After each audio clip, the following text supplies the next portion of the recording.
What is up, you guys? This week I am talking about Avengers Twilight by Zdarsky and Daniel Acuńa. Let's get into it. I'm going to keep the beginning of this video as spoiler-free as I possibly can for the sake of the review. I will give a spoiler buffer later, but just in general, there will be spoilers ahead. Now, if you just want my quick answer, yes or no, would I recommend this to anyone?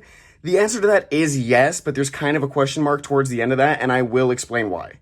Now, the original 6-issue run of this came out it started off in January of 2024 and then finished out in May of that same year. This trade paperback didn't come out until August.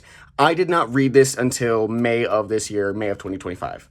Now, I passed up on this the first time just because the story and concept didn't really interest me all that much, and it wasn't until one of my coworkers recommended it to me that I decided to check it out, and I obviously found the trade paperback at my local comic book store.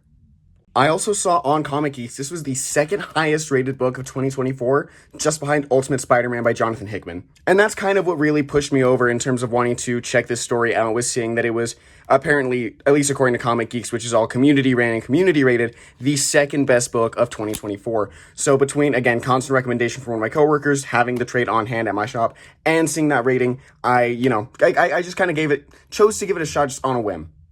And while I'm glad that I did check this out, I really don't think this deserves to be the second highest rated book of 2024. Mind you, this same year we got Alien vs. Avengers, Ultimates, Ryan North's Fantastic Four run. While this is definitely in my top 10, if not probably around 7th or 6th place in terms of, where this book ranks in terms of the books that came out the same year, this is still, again, this is a good book, and I think it deserves to be talked about as one of the best in 2024. I don't think this is the second best book that came out, or even the 5th best book that came out within that year. And I don't want to make it sound like I dislike this book, because this book is really good. I did really have a good time with this. But again, I think that it's a little bit more praise than it deserves. This is far from Chip Zdarsky's best work, at least in my opinion. Personally, for me, that will always be his run on Daredevil. That's just my own personal opinion. If you disagree, that's fine. There's something about this that I just didn't get. The story itself on this, which we'll go into detail later, I'll give the buffer, itself is fine. It's interesting. I had a good time with it. Where I think the book really shines in its artwork, Daniel Acuńa does a really, really good job, especially with the coloring on this. You can see very, very vibrant colors and a lot of interior shots. And then you cut to the exterior shots, which are very dark and muddy and muted.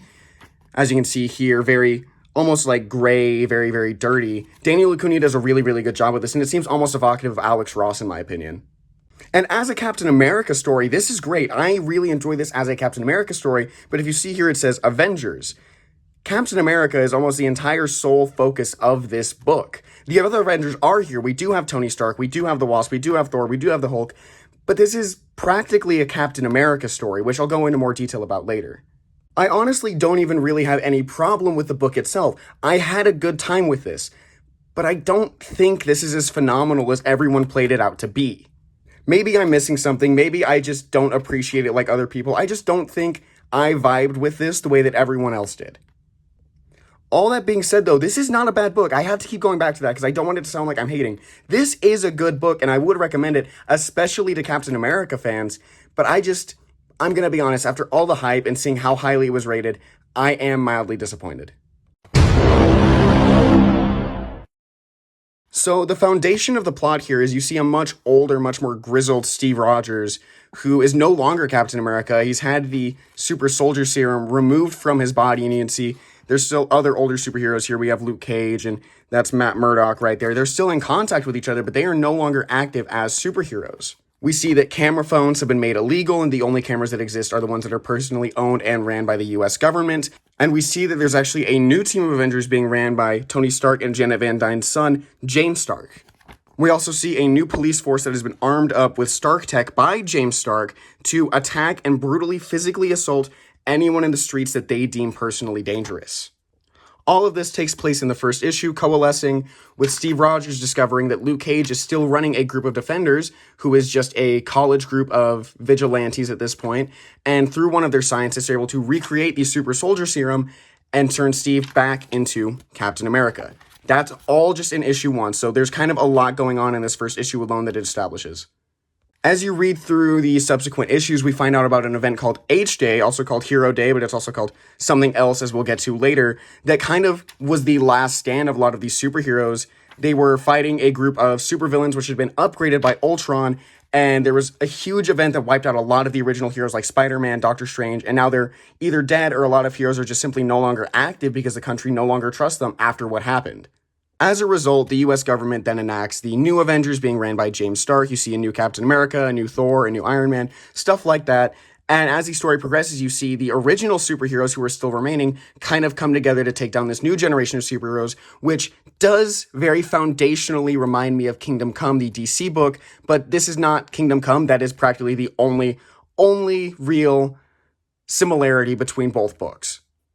Later on, you see that, if I can flip over, Miss Marvel ends up joining the group, and then later you see Thor, and Tony Stark is able to come back as Iron Man and fight against his son.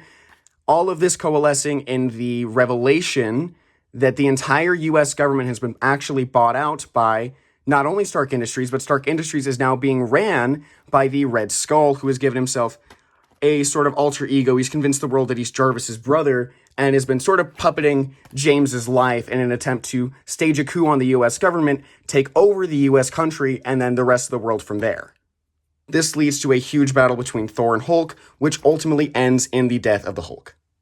Wasp also ends up joining the team again, who was thought to be dead, was actually just missing for several decades. This was a really fun moment for me. You also get to see the new Hawkeye, who was actually originally Bullseye on the Thunderbolts. She's the only newer member / I guess newer character introduced in this book, who is introduced as an Avenger. Let me see if I can... There is a really amazing cover here with her. See, right there, she is the new Hawkeye. She was originally the Thunderbolt, or Bullseye, on this version of the Thunderbolts prior. I really am interested in her character and would love to see her appear in some other capacity. Like, I don't know if I would ever... Oops, sorry about that. Knocked my camera a little bit. I don't know if I would ever necessarily want to see a sequel to this, because the story is very cut and dry, but I would love to see her appear in some other kind of Elseworlds or What If kind of tale, because she is really interesting.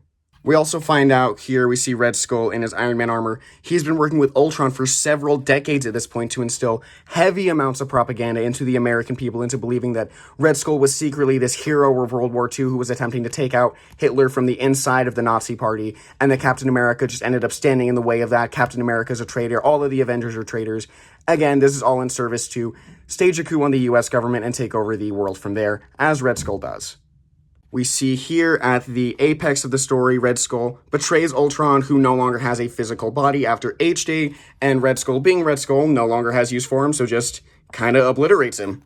Now, this is kind of what I was talking about earlier, where I say this is more of a Captain America book than an Avengers book. Yes, the Avengers here, and it is very fun to see them.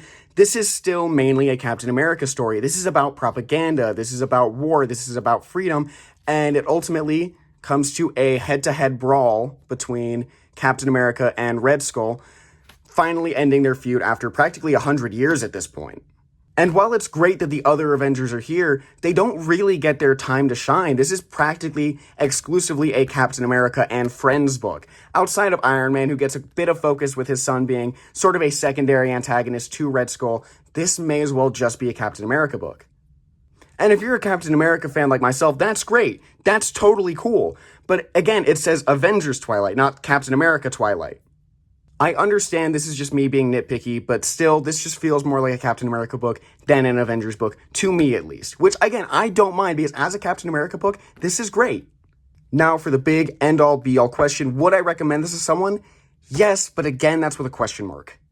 If someone were to ask me if this is a good Avengers book, I would say no. But if I know someone who's a huge Captain America fan, I am absolutely going to recommend this. As far as future dystopian comic books go, which we seem to get a lot of these days, this succeeds. I had a good time with this. This just really did not live up to the hype that was set for this book.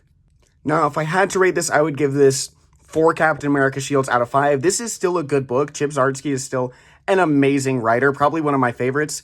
Just really left me feeling just kind of okay. That's all for this week, guys. Stay tuned for next Wednesday, and we'll be talking about the Ultraman Avengers crossover that came out last year. Make sure to like and subscribe and share. Thank you.